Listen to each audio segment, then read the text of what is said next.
Hey everyone, welcome back. Today we're going deep on NVDA stock, trying to figure out if it's going to keep rising or if a correction is coming. Yeah, everyone's talking about it. Definitely a hot topic. You found some great articles and reports. I'm ready to dig in if you are. Let's do it. NVDA is leading the AI boom. Their stock's been amazing. But is it too good to last? That's what we're looking at, right? Yeah. You've got this huge growth, but also some hints of trouble. Like they just crushed Q3 earnings. Right. But the market didn't go crazy. Exactly. That's the thing. Revenue nearly doubled year over year. Data center revenue more than doubled. But the stock dipped a little after the report. So is the market already thinking a slowdown is coming? Could be. Let's get into those numbers. Their data center revenue was over $35 billion just in Q3. And by November 22nd, their stock was up 190% for the year. Those are big numbers. Insane. Very impressive, but don't forget, Q3 2023, their data center revenue was up even more, like 279% year over year. So even though things are good, the growth might be slowing. Makes sense. Investors might be wondering if it can stay this hot. Where's the ceiling? That's what they're thinking. You also pointed out something else. People are worried about their new Blackwell chips overheating. Yeah, that's definitely something to watch. The Blackwell chips are huge for NVIDIA. They're supposed to be way faster, which is what AI needs. But if they keep overheating, it could really hurt how many people actually use them. I see. So if data centers full of these chips are overheating, Right. it could cause all sorts of problems. What are we talking about? How bad could it be? Well, you could have systems crashing, downtime, even data loss. Huge risk for anyone depending on these chips. Plus, investors would get nervous, and competitors like AMD and Sambacore could catch up. I remember reading something about production problems too. Was that related? Possibly. Some of the reports talk about inventory shifts, more work in process, but less raw materials. Could mean there are bottlenecks in manufacturing, maybe because of these overheating issues. Okay, so we've got potential slowdown, overheating chips, maybe production issues. Sounds kind of scary. But weren't analysts positive about their Q3 performance? Most were, but you got to look closer, understand what they're really saying. A lot of them are still bullish long term, but some are getting cautious about the future. What are they saying that makes them cautious? Well, Panda Forecast, for example, they're predicting the stock will hit $155.42 by December 2024. That's pretty optimistic. Wow. But other analysts are saying, watch how NVDA handles these problems, especially with the Blackwell chip. Makes sense. That could really affect their stock price, for better or worse. Exactly. If they fix the overheating, get production going smoothly, they could stay on top. But if they mess up, competitors will gain ground. Speaking of competition, there are more and more companies making AI chips now. Absolutely. The AI market is booming. More and more companies that focus only on AI are coming up, challenging NVDA's more general approach. Like Huawei, right? I read that they're going to start mass producing their Ascend 910C AI chips soon. Right. By early 2025, that's a big move. They have the resources, the knowledge to be a real player. And their chips are meant to go head-to-head with NVDA. That's just one example. There's tons of competition coming. And more AI companies are going public, right? Exactly. The IPO market is hot.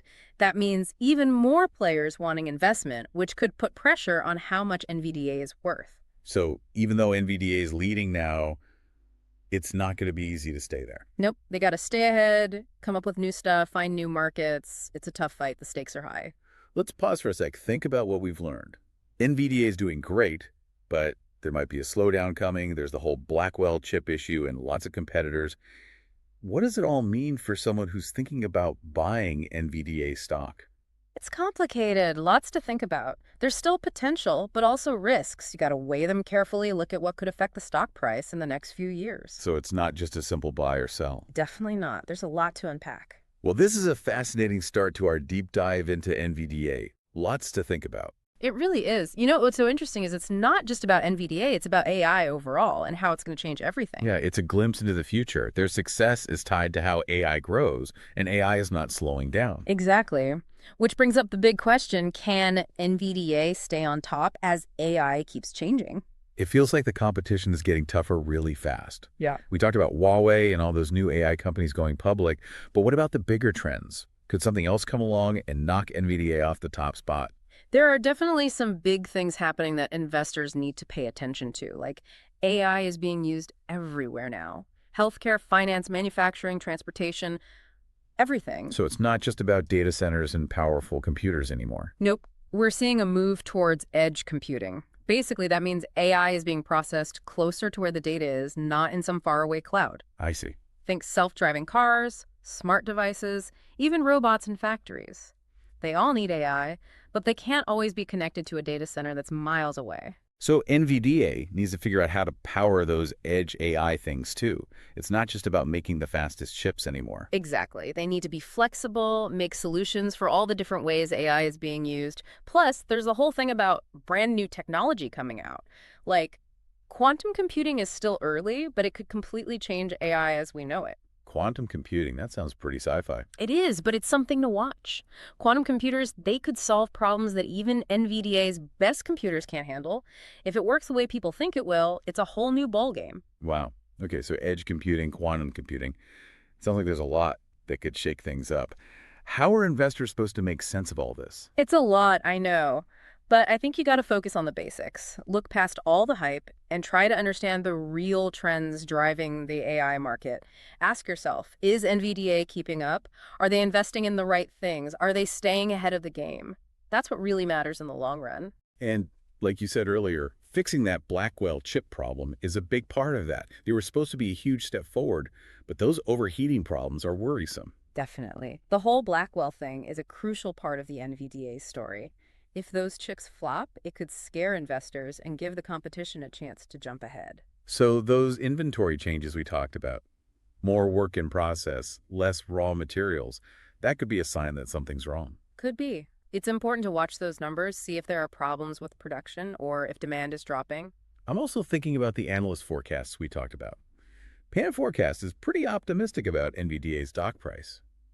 But are they taking all these risks into account? That's always the question with forecasts. They're based on assumptions, and those can change as things develop, and you got to understand why they're making those predictions and consider all the possibilities, good and bad. Right, it's not just about following the numbers blindly. You need to understand the story behind them. Exactly. That's what makes this deep dive so important. We're not just looking at numbers, we're figuring out the whole story, trying to understand what's shaping NVDA's future and the future of AI. And speaking of stories, there's one more thing we need to look at. Those alternative chip designs that are being developed. You mean like neuromorphic computing and optical computing? Those are definitely interesting. They could be the next big thing in AI hardware. Right. We talked about quantum computing, which is still a long way off. But these other things seem closer to reality. Could they be the answer to some of the problems with traditional chips, like the overheating we've been discussing? It could be. Neuromorphic computing, for example, it's inspired by the human brain.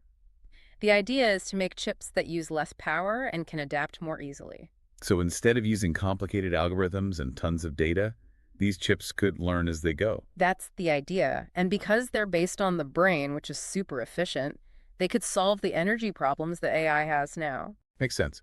Okay, so that's neuromorphic computing. What about optical computing? You said it uses light instead of electricity. How does that work? It's pretty cool. Optical chips use photons, little particles of light, to move and process information. Light is way faster than electrons, and it doesn't make as much heat. So we could have AI that's like 1,000 times faster. 1,000,000 times. Yeah, the speed increases could be huge. We're talking processing speeds way beyond anything we have now. It could open up so many possibilities for AI. We could analyze huge amounts of data in real time and solve problems that are impossible now. This is amazing. But where does NVDA fit in? They're the top dog in silicon chips. But what if silicon isn't the future of AI hardware? That's the big question. I'm sure NZDA knows about these new technologies, and they're probably doing their own research. But can they stay on top as things change? We'll have to see. It's like they're winning a race, but the course is changing. They need to be ready to adapt if they want to stay ahead.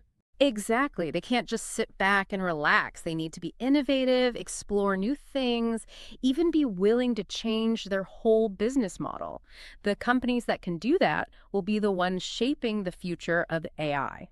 So for investors, what's the takeaway? Seems like there are a lot of different ways things could go. There are. That's what makes investing so tricky, but also so interesting. It's about weighing the risks and the opportunities, understanding how things work, and making smart decisions. It's not just about picking a stock and hoping for the best. It's about being informed, being part of this exciting market. Exactly. And that's what we're trying to do here, give you the knowledge and insights you need to make sense of this complex, fast-changing world of AI and technology investing. Well, I'm definitely learning a lot, and I know our listeners are too. This deep dive into NVDA and the future of AI has been amazing. But before we finish up, I want to go back to something we talked about earlier, those limitations of current chip architectures. You mean, are we hitting a wall with traditional silicon-based chips? As AI gets more complex, it's definitely something to think about. Because if we are hitting a wall, then the companies that are investing in those new chip designs, they might be the winners in the end, right? Yeah. It wouldn't matter how good NVDA silicon chips are if something completely different turns out to be better. You're absolutely right. That's something investors should definitely consider. The future of AI hardware is wide open. The companies that can see what's coming and change with the times are the ones that will succeed. So NVDA might be in the lead now, but it's not over. The race is still going, Yeah. and the finish line might look very different than we think. Exactly. That's what makes this so exciting to watch. The stakes are high, innovation is constant, the possibilities are endless. And on that note, it's time to wrap up part 2 of our deep dive. But there's more to come. In the final part, we'll take a closer look at those alternative chip architectures and what they might mean for the future of AI and for companies like NVDA. All right, welcome back. Last part of our NVDA deep dive. It's been quite a ride, hasn't it? Amazing growth, but some potential problems too. And then the whole future of AI thing. Yeah, it has. We've covered their financials, the Blackwell chip issue, the competition, but now we're going even further, looking at those alternative chip designs. Remember those? I do. Like we talk about how the race for AI isn't just about who has the fastest silicon chips right now. It's about who's building the hardware for the AI of tomorrow. Exactly. We might be hitting a wall with traditional silicon. As we ask more and more of AI, those limits are becoming really clear. Like with the Blackwell chips overheating, right? Right. That could be a sign of a bigger problem. Maybe we're pushing silicon as far as it can go. So what's next? Researchers are trying totally different ways to design chips. Some of them are really pushing the boundaries. Like neuromorphic computing, that idea of copying the human brain to make more efficient AI chips. That's crazy. It is pretty wild. Neuromorphic chips, they don't work like normal chips. They're designed to learn and adapt, just like our brains. So no more complex algorithms, just learning on the fly. That's the idea. And since they're modeled after the brain, which is super energy efficient, they could solve the power problems that AI has now. That makes sense. What about optical computing? That uses light instead of electricity, right? How does that even work? It's fascinating. Optical chips use photons, basically little particles of light, to transmit and process information. Light is way faster than electrons, and it doesn't generate heat the same way. So these optical chips could be way faster and use less power. Exactly. We could be talking about speeds that are orders of magnitude faster than what we have now. Wow. But what about NVDA? They're the silicon experts. What if silicon isn't the future? Good question. They're definitely aware of these new technologies, probably doing research themselves, but will they stay on top as things change? Who knows? It's like they're winning a race, but the course is changing. They have to adapt to stay ahead. Exactly. They can't just sit back and relax. They need to be innovative, explore new things, even be willing to change their whole business model. That's how you shape the future. This deep dive has been incredible. We've gone from NVDA's success to their potential problems, and now these crazy new chip designs.